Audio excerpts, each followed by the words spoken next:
Good evening. आज की शाम की कक्षा में सभी का वेलकम। और आज हम कर रहे हैं टेंस प्रैक्टिस। टेंस प्रैक्टिस बहुत इंपॉर्टेंट है इंग्लिश में टेंस।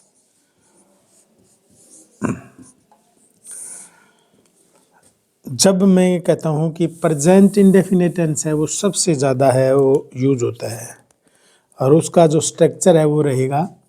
यदि हमारे पास बोलने के लिए सिर्फ ये सब्जेक्ट एक वचन है तो हम रखेंगे वर्ब की फर्स्ट फॉर्म के साथ एस या ई एस, और नेगेटिव में हम बनाएंगे डज नॉट। हमें ये ध्यान रखना है। और यदि हमारा प्लूरल है, बहुवचन है, तो हमें सिर्फ देखना है वर्ब की पहली फॉर्म, और नेगेटिव बनाएंगे तो हम डू नॉट को ऐड करके उसका नेगेटिव बनाएंगे।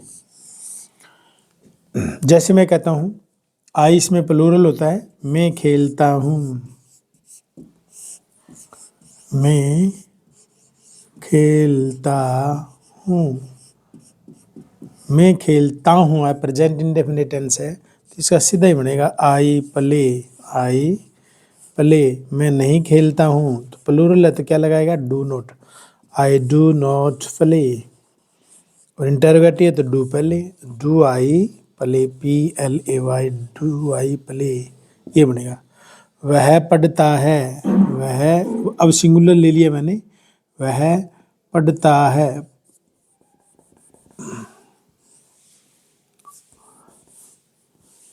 वह पढ़ता है, ये सिंगुलर का है।